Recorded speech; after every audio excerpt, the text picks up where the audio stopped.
Et ce soir, le Brésil affronte le Japon en 16e de finale de ce mondial. Carlo Ancelotti, lui, était en conférence de presse hier et tout en sobriété, il a affiché de l'ambition, sans fanfaronner tout de même, parce que le Japon, ça reste un adversaire très sérieux.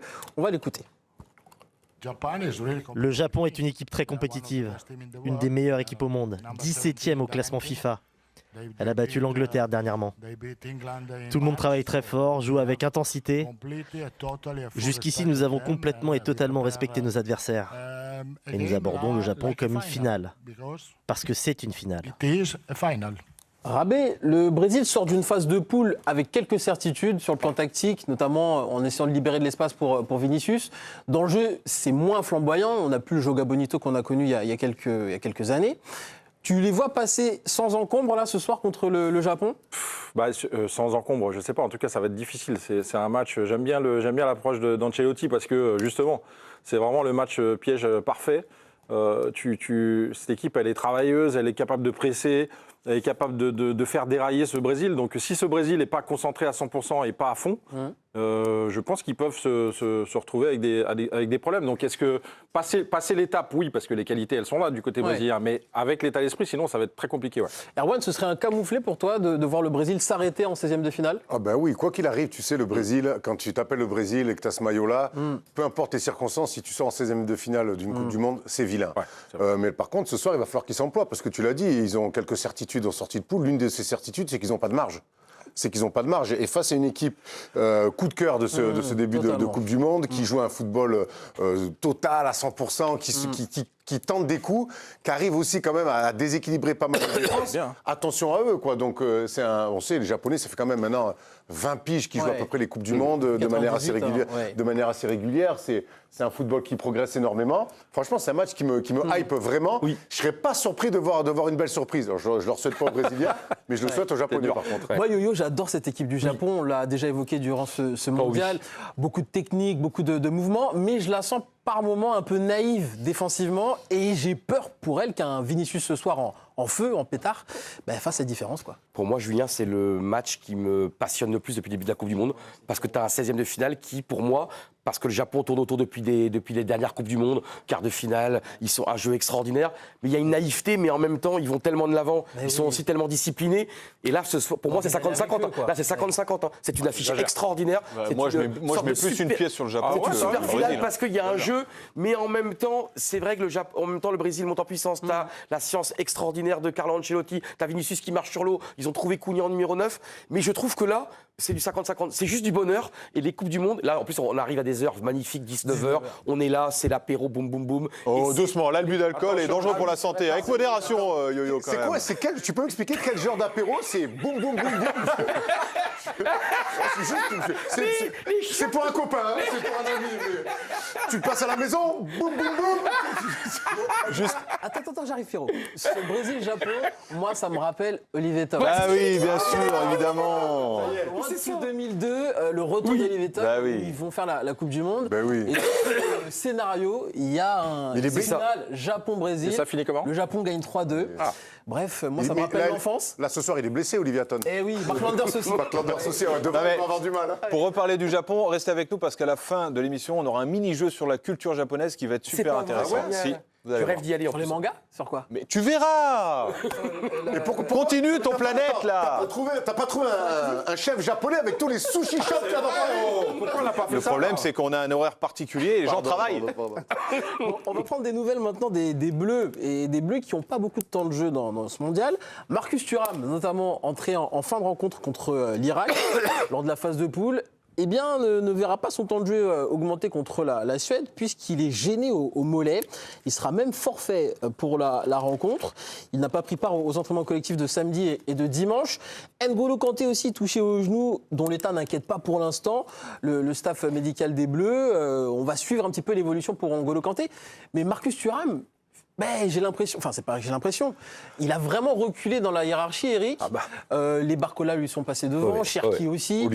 Olysée, il est plus du tout dans la rotation. Je l'avais presque oublié. En même temps, ceux que tu viens de nommer, ils sont demi-finalistes ou finalistes de la Ligue des Champions. Donc à un moment donné, il faut aussi que le statut du joueur soit complètement logique. Et là, c'est plutôt logique. Là, c'est pas le statut, là, ça n'a rien à voir avec le statut. Oui, mais les qualités, je veux dire, mais c'est pareil.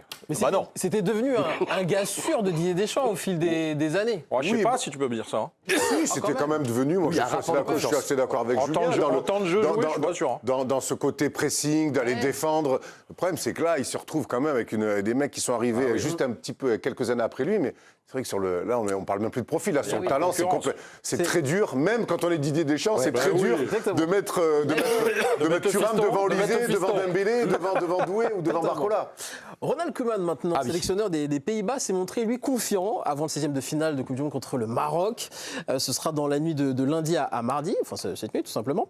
Malgré 2 dernières éliminations au mondial au tir au but, il refuse de faire de l'exercice une obsession. Écoutez-le. On sait tout cela, mais cela n'a pas de sens de s'entraîner au pénalty. Évidemment qu'on traite cette partie du travail tous les jours, mais il y a des choses qu'on ne peut pas contrôler.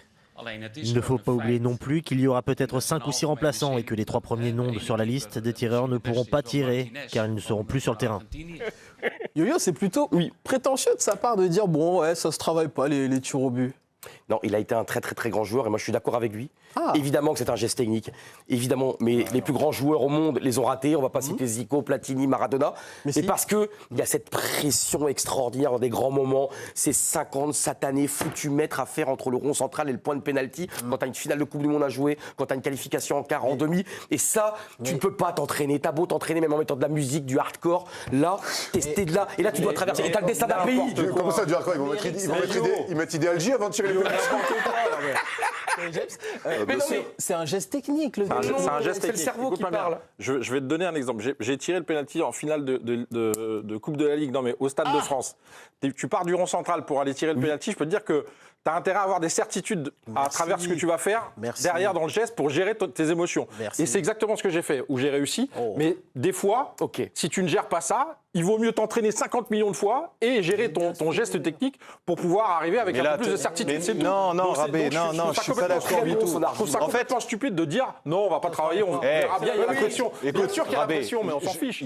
Ceux qui marquent des pénaltys, c'est pas tout le temps les plus techniques. Des fois, tu as des gros bourrins qui ont des pieds à l'envers. En fait, ils arrivent, sont tellement déterminés qu'ils marquent. Mais si, en fait, partir du principe que c'est un geste technique, que en fait, le travail à l'entraînement, tu vas retrouver cette pression, cette gestion émotionnelle. C'est pas ça. Ça n'a rien à voir. C'est ça que tu gères. En fait, tu joues au foot, t'es en pro, tu sais tirer dans un ballon. À partir du moment où tu sais tirer dans un ballon, si pendant le penalty, t'es matrixé sur le fait que t'es sûr de marquer, il n'y a pas de problème. T'as pas besoin d'être un génie techniquement. Pour être sûr de marquer, il faut quand même travailler ton penalty. Et tu vas pas envoyer un pointu. En fait, c'est la répétition. Il y a 2 choses dans ce que vous dites, et moi je suis plutôt dans l'équipe de Jus et Rabé, c'est que bien sûr qu'il y a de la pression à un penalty en Coupe du Monde, et on a vu les plus grands joueurs, Yo, tu l'as dit, rater des penaltys. Le ballon de Platini en 86, on le cherche encore. Mais il n'empêche que cette pression-là, qui sera réel quoi qu'il arrive, tu peux aussi mieux la gérer si techniquement tu es en phase avec ce que tu as fait et que tu t'entraînes à le faire. Désormais, on des statistiques qui tu tires à gauche, vous pouvez pas me dire que si tu frappes 50 pénaltys la semaine avant un match, si tu en frappes 0, tu arrives le jour du match pour frapper un pénalty, c'est la même chose. Bien sûr que non, ça n'a rien à voir. Attends, Erwan, je prends un cas concret. En 2019, j'ai fait Danse avec les stars. Je fallait 5 fois danser en prime time sur TF1 de 3000 personnes. T'as gagné. C'était pas la technique qui comptait. Danse avec moi, Yo-Yo. C'était juste pendant 3 minutes être concentré. C'est-à-dire que la pression était folle. Non, mais c'est un truc sérieux. Est-ce que c'est un geste technique, la danse? C'est pas le geste technique qui comptait. T'as réussi le penalty ou pas? C'est là, Yo-Yo. T'as raison. Vendredi, les copains, s'il vous plaît. Vendredi, ce sera un jour spécial pour le Portugal. Ce sera l'anniversaire de la mort de Diogo Jota, décédé dans un accident de voiture en 2025. Et ce jour-là, les hommes de Roberto Martinez affronteront la Croatie en 16e de finale de la Coupe du Monde avec ambition de gagner et d'aller jusqu'au bout par la suite pour leur ancien coéquipier. C'est ce que nous a affirmé hier Roberto Martinez. Every day is difficult. When you are training, there are always moments that Diogo Jota's comes back into our memories. So I wouldn't say that the anniversary needs to be especially difficult. I would say that is a little bit of a celebration. I think we need to honor Diogo Jota. I think it's a moment to cherish that everything we started in this team started with him. We won the Nations League with him. He's probably the sign and the light of the biggest stimulation that we have. We want to win the World Cup for him. Eric, ça risque d'être lourd émotionnellement parlant pour les joueurs du Portugal vendredi contre la Croatie. Ça va être lourd, ça va être difficile à gérer. En termes d'émotion, c'est toujours pareil, tu vois. Si tu arrives à le transformer en énergie positive, évidemment que tu peux t'appuyer dessus, mais là, avec les conditions, la façon dont ça s'est passé et la difficulté à digérer cette perte, je pense que ça va être très très difficile pour les joueurs de portugais, surtout que tu l'as vu au fur et à mesure de la saison. Ouais. Chacun a eu du mal à gérer justement ce côté émotionnel. Parce qu'en plus, dans le jeu, ils ne sont pas convaincants pour le moment, les Portugais. Je trouve que malheureusement, cette tragédie ajoute beaucoup de pression pour la suite de leur mondial. Oui, mais je pense quand même que là, les Portugais, c'était son ami.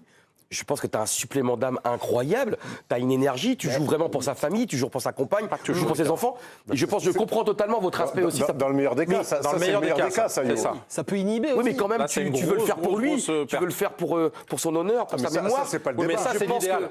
Non, mais là, en avoir envie, c'est une chose. Le faire, c'est quand même mais là, autre chose. Si ce jour-là, t'es pas dépassé t'as quand même un truc en toi qui te fait courir plus vite, qui te fait tirer plus fort, qui te fait... Ou pas, ou ça peut te couper les jambes. Oui. C'est tellement lourd. Après, on n'est pas à leur place. Bien sûr, c'est tellement et donc, on ne peut que spéculer, mais oui, ça peut te donner des ailes, te donner le coup de rein, l'éclair de génie, mais ça peut aussi quelque part te couper les jambes, te tétaniser, parce que jouer pour un ami proche qui est décédé dans ces conditions aussi tragiques, c'est terrible. Lionel Scaloni maintenant, le sélectionneur argentin qui affronte le Cap-Vert lui en 16e de finale en fin de semaine, se méfie de l'équipe africaine. Je ne vais pas dire qu'il en a peur, mais attention, il est méfiant, écoutez-le.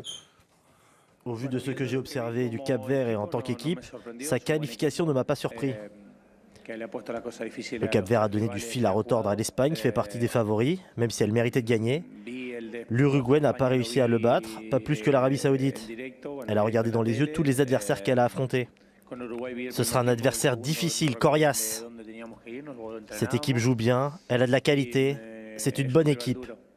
Pierrot, c'est de la communication pour toi ou tu l'as trouvé sincère, là, Lionel Scaloni? Non, moi je pense qu'il est sincère. Le Cap-Vert, c'est un petit pays, mais ils ont déjà une expérience à la CAN. Ils sont respectés, je pense, sur le continent africain.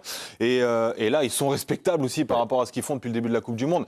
Maintenant, Scaloni et l'Argentine, je trouve, ont une façon d'aborder les matchs où c'est eux qui gèrent tout. C'est-à-dire qu'ils gèrent le tempo et quand il faut activer le bouton pour que Messi fasse la diff, en fait, ils le trouvent les yeux fermés. Donc moi... C'est une équipe qui ne me fait pas forcément vibrer, l'Argentine, mais c'est une équipe qui me fait peur dans sa façon de gérer les tempos d'un match. Je trouve qu'ils sont experts dans ce domaine. Maintenant, le problème, c'est que le Cap-Vert peut peut-être un peu de fois, pendant le match, prendre le dessus, et c'est là où ils vont être le plus en danger, à mon avis. Mais ça va être... C'est loin d'être un match facile pour l'Argentine, à mon avis. Eric, les requins bleus, les Cap-Verdiens ont montré de belles vertus défensives depuis le début du mondial. Mais là, c'est le champion du monde en titre, comme le dit Pierrot, qui... gère le tempo d'un match comme personne, je trouve, sur ce mondial. Et puis, ils ont surtout un génie qui peut faire la différence à tout moment. Ouais, mais t'as un génie, tu sais, c'est un peu comme le Portugal.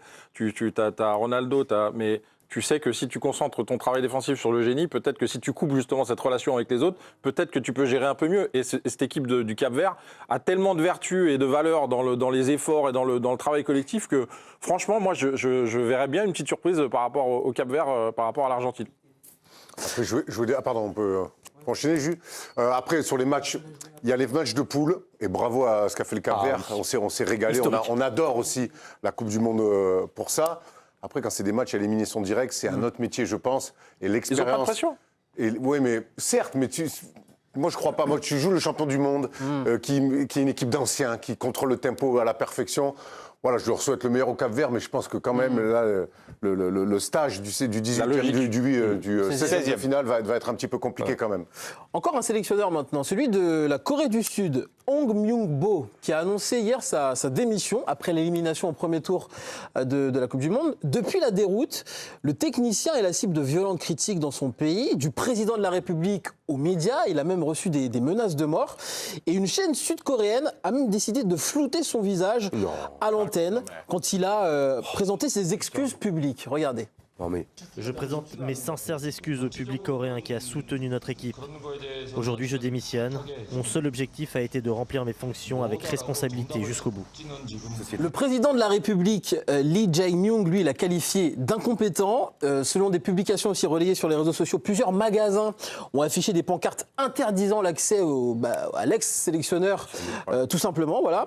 Pourtant, c'est un joueur phare du football sud-coréen. C'était le capitaine de la Corée du Sud en 2002, quand ils font demi-finale, à l'époque chez eux. C'était lui qui détenait le plus grand nombre de sélections avant Heung-min Son. Bref, c'était quelqu'un de référencé. Mais Yo-Yo, j'ai envie de dire que le foot, ça rend fou. Ça me rend fou, vraiment, Julien, merci d'en parler, parce que de toute façon, c'est la société qui est malade. On n'accepte plus, il fallait bien que quelques équipes soient quand même éliminées de ce premier tour. Et puis la Corée du Sud, encore une fois, ils n'ont pas fait exprès de perdre, mais on en revient, on en a parlé 3 milliards de fois ici, le refus absolu des gens, du mot défaite, du mot élimination. Mais bordel, donc en fait, à chaque club, aujourd'hui, donc à chaque pays éliminé, t'es un tocard, t'es nul, t'es zéro, t'as plus le droit d'entrer là. Mais on est chez les maboules, c'est du sport, mais il faut bien un vainqueur. Et même si la France demain se fait sortir par la Suède, on va pas quand même attaquer Deschamps, quoi. Non, mais il y a un moment donné, ça me rend fou parce que c'est le principe même de la société, du première chose, si j'ai des enfants un jour, c'est la première chose que j'apprendrai dans la vie, on perd plus que l'on gagne. Ce gars-là, c'est un héros en 2002, mais la Corée, ils n'ont pas été ridicules, ils n'ont pas été honteux, ils n'ont pas été lamentables, ils ont fait éliminer par des équipes qui ont été meilleures qu'eux. Et aujourd'hui, c'est pas le foot qui rend fou, c'est la société actuelle sur la productivité, il faut être premier, si on est premier, oh là là, c'est terrible, même le deuxième, c'est même plus accepté d'être deuxième aujourd'hui. Et là, c'est tout ce que j'aime dans la société, c'est un débat qui est pour moi qui est totalement fondamental. Il faudrait apprendre, mais je ne sais pas comment on va y arriver, apprendre aux enfants, apprendre à des gens comment on perd plus que l'on gagne. Mais ça, aujourd'hui, c'est complètement oublié. On ne veut que des winners. Oui, mon Erwan. Excuse-moi, j'ai te fait. Non, mais tu as tout à fait raison dans ce que tu dis. On ne sait plus perdre. Et puis surtout, j'ai l'impression que maintenant, il faut pour le grand public, il faut faire tomber des têtes. Ah, c'est ça. Des coupables. Il faut des coupables tout le temps. Ça rassure les gens.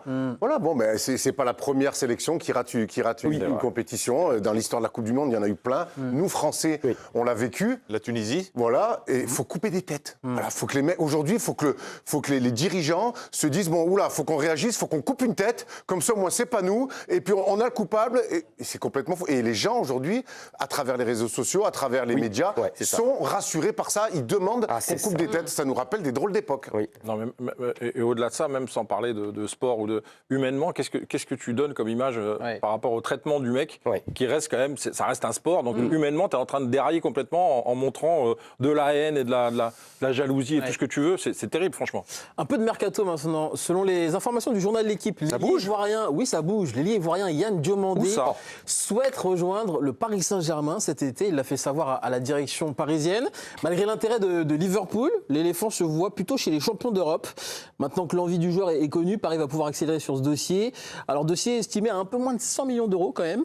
Et on parle d'un contrat de 5 ans pour cet ailier virevoltant, casseur de reins. J'adore son profil, qui joue au RB Leipzig. Malo Gusto, lui, pourrait quitter Chelsea cet été et rejoindre Manchester City. À Manchester City, il retrouverait son ancien entraîneur, Enzo Maresca, qu'il a connu entre juillet 2024 et janvier 2026. Et puis vous dire aussi qu'aujourd'hui, ça fait 1 an que notre confrère Christophe Glaise est détenu en Algérie. Pour le mondial, il a eu une accréditation où il est représenté en tribune. Il a une chaise vide à son nom. En conférence de presse, certaines de ses questions sont aussi posées à Didier Deschamps. En tout cas, on pense fort à lui et on ne l'oublie pas. Merci Juju pour ce final dans le Planète Mondial.